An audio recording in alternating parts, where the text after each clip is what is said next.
Am I the asshole for getting mad about my mom marrying my fiance's dad? What? I, 24 female, and my fiance, 24 male, have been together since our sophomore year of college, so around 5 years now. For context, my mom had an affair with a coworker when I was 16, leading to my parents' divorce. She has been single ever since. Sadly, my fiance's mom passed 2 years ago due to cancer, and his dad has been single since. My fiance proposed last year, but our wedding was delayed due to COVID. 3 months ago, in January 2021, we decided it was time to have our families meet for the first time to discuss our upcoming wedding. This went well. This morning, out of the blue, my mom called me and announced that she had eloped. I was shocked as she had not been dating anyone to my knowledge. Upon questioning, it turns out that she and my fiance's dad had been dating in secret since that meeting in January and had married in secret yesterday, making my fiance my stepbrother. If me and my sister ever put our elbows on the dinner table, my mom would take a fork and stab us in the arm. On Thanksgiving, I put my elbow on the table and she stabbed me with the fork, and she told me I wasn't allowed to have Thanksgiving dinner that night and I had to go to my room. Well, payback's a bitch. My mom got food poisoning from the turkey because she accidentally baked it with the plastic in it. But guess who didn't get food poisoning because they didn't eat the turkey? That's what you get, bitch! My friend's mom tried to stab me and my sister. Storytime. Yes, honey, you heard that right. She tried to stab us with a knife. So at the time, me and my sister were 8 and 9 years old. And we went to the pool every single day. And we eventually made friends with this boy. We're gonna call him Tomato. Then our parents ended up making friends with Tomato's mom. Like, they ended up becoming really good friends. And after a couple months, Tomato eventually asked me and my sister to spend the night. Well, our parents surprisingly said yes. This is the one time, and the one time only, I wish my parents would have said no. Well, anyways, we went to the sleepover. By the way, it was our first sleepover we've ever been to. So we get there around 5, and we're having a blast. We made forts, we watched DT, we ate popcorn. For our first sleepover, it was going wonderful. However, the whole time we were at this sleepover, his mom was in her room. 11 p.m. comes around, and the mom comes out of her room, smelling like alcohol. She was drunk. And she comes out, she starts screaming at us. She thought we were home invaders. Then she goes in the kitchen and grabs a knife. My 22 female fiance, 25 male, wants his father to check my tomorrow night before I get married. My fiance proposed to me about 8 months ago. We decided on having a relatively small wedding, which is in 2 days. Everything was going great. He seems absolutely perfect, and we are very much in love. I'm a virgin, and so is he. He wanted to save it for marriage, and I wasn't fussed, so I agreed to saving it. He has told me earlier that in his family, the father checks the virginity of the bride the night before the wedding. I laughed this off as it seriously sounded like a massive joke. Nope. Turns out he was dead serious. He wants me the night before in a small ceremony type thing so his dad can check me while him, his brothers, and uncle can watch so that they know I am still pure. What?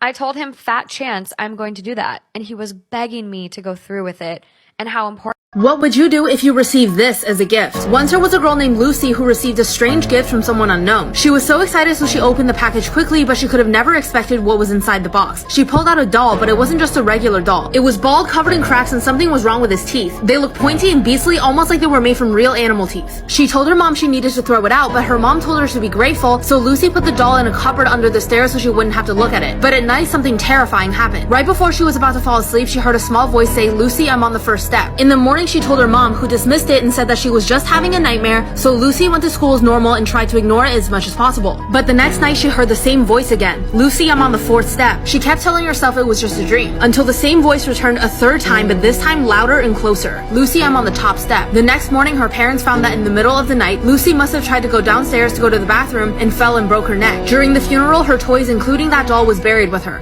Her mother said Lucy loves her dolls. Now they can be together forever. So I can't really tell if it's romantic or not that my boyfriend put me up as the prize to a race without me knowing. To give some backstory, we were dating on and off for about a year and a half. And we'll just go ahead and call this man Brad. We met in health class and he was kind of an a-hole, but I honestly fell so hard for him. Well, around this time, he sold his old car and got a beautiful 2015 black Charger. And let me tell y'all, I would feel like such a baddie when he'd come pick me up. And when I moved an hour away, he would still come pick me up weekly and take me to nice hotels. Well, one day he was talking to me about how obsessed his friends are with me. which I thought was so strange, but he was like, yeah, I showed them your picture. They all think you are so fine. And I guess they all talked about how they wish they could have a chance with someone like me and blah, blah, blah. And that's when he decided to enter his fancy little car into a race. He asked me if I wanted to come see him perform, but we were in the dead of winter, so I was like, probably not. That's when he started begging me and told me that the prize was really important. So I decided to go. Follow my Insta. Storytime part 2 to my boyfriend putting me up as the prize for a race without me knowing. So when I showed up, I had a feeling that the prize was pretty important. So when I finally saw him, I was like, hey, so what exactly is the prize? And he gave me the weirdest look and he was like, babe, you know how all my friends think you're hot, right? I was like, I mean, sure. And he goes, well, I told them whoever wins gets to be your boyfriend.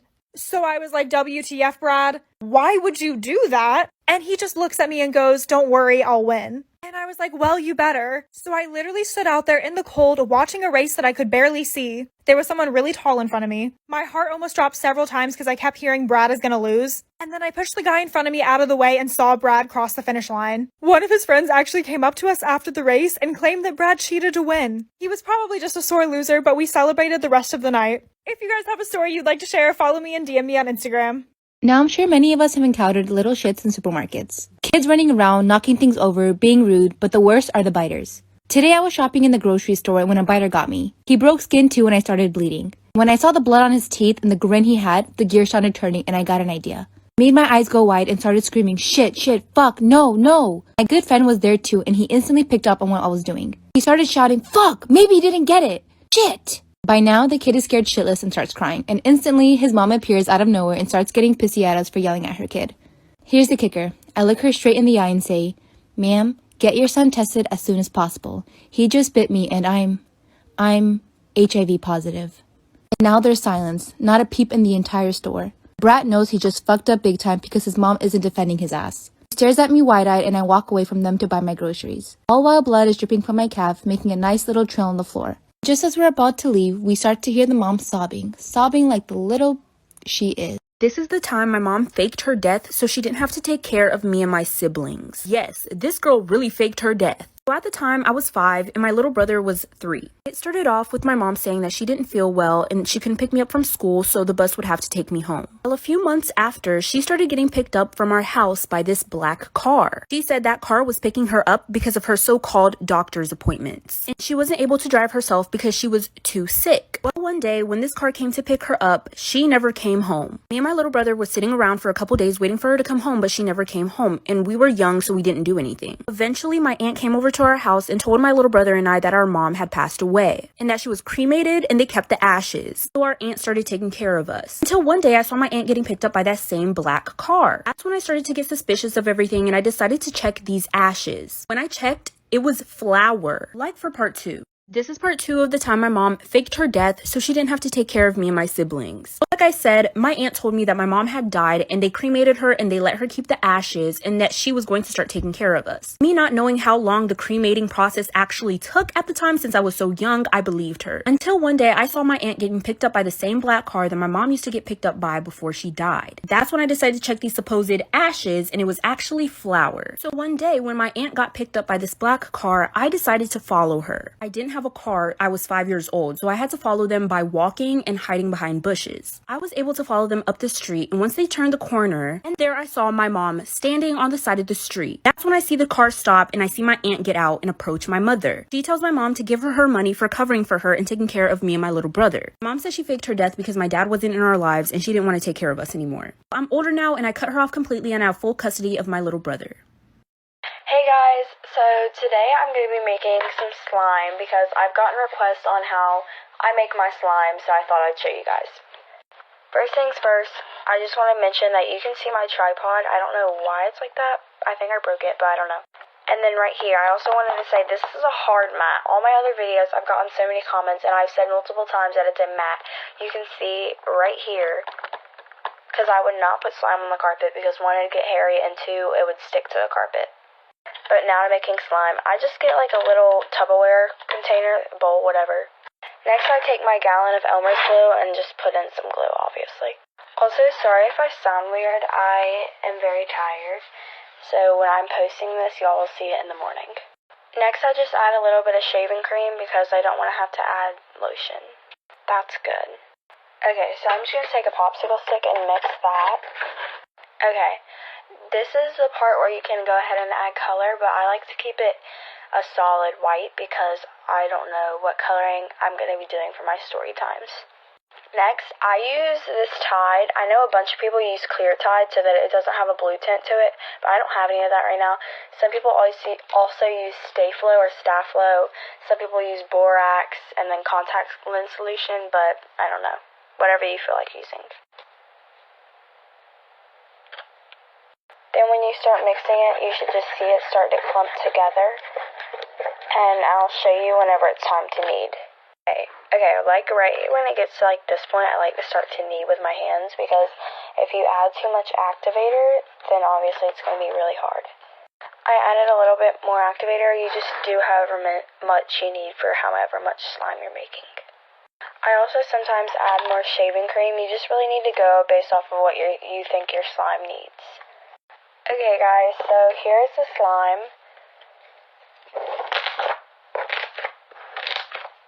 And if you ever are making slime and it's still like sticky but you've already added a bunch of activator, I would recommend you add shaving cream. Now you don't always have to add shaving cream into your slime for it to turn out, but I always feel like my slimes turn out better when I have shaving cream in them.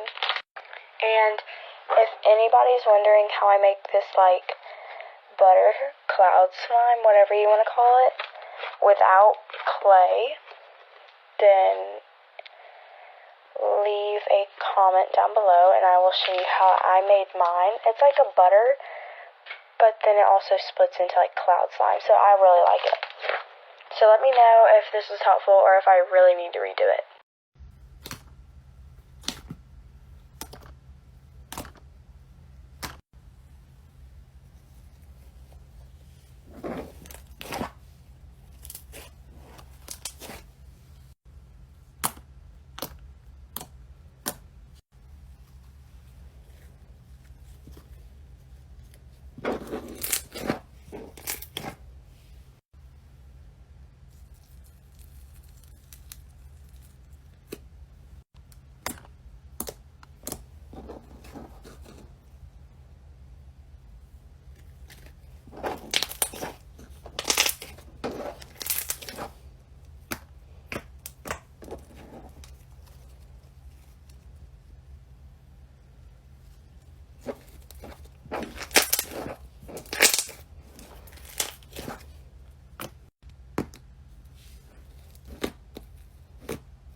Do you style your hair the same way every day? Well, there's an urban legend about a woman who always wore her hair in a bun, but for her this habit would lead to something terrifying. This woman loved wearing her hair in a bun, but she might have taken it a bit too far. She didn't want to style her hair differently or even take out her bun to clean her hair. Whenever she took a shower, she would just wear a shower cap to make sure the water didn't mess up her bun. At night, she would sleep with a towel around her hair so the bun didn't move. After a while, she had to put hairspray in it to mask the smell. Then her scalp started feeling itchy, so she would put more hairspray in it. Even when the itching got intense, she just applied more hairspray. But her husband finally found out about how bad the situation had gotten when he woke up one day and his wife was still asleep. He tried to wake her up, but she wouldn't move. She had died in the middle of the night. The husband called the police, fearing that something unusual might have happened. But when her body was examined, they finally took out her bun. Inside her hair, they found something terrifying. They found a huge spider had gotten into her hair, made a nest, and laid eggs. When the baby spiders hatched, they bit through her skull and ate her brain. My best friend was toxic. Storytime. Growing up, I had this best friend who we're gonna name Keisha. And since my mom died when I was a baby, Keisha's mom kind of stepped up and became a motherly figure to me. And even though I appreciated it, I don't think Keisha did. Because she would always make these rude comments like, she's not your real mom, or she doesn't love you as much as she loves me because I'm her actual daughter. And it really bothered me, but I chose to ignore it because I loved Keisha's mom like my own mom. So this one time on Mother's Day, I was at Keisha's house hanging out with her and her mom. And Keisha had this really bad attitude just because I was there. Her attitude was so bad that I didn't even want to be there. So eventually I asked if I could go home, but Keisha's mom said I didn't have to and not to let Keisha's attitude ruin our day. And when her mom said that, it really set her off. And she said something that I would never forgive her for. Keisha turns to me and opens up her disgusting mouth to say, "Your mother is dead. You should be spending Mother's Day at a cemetery."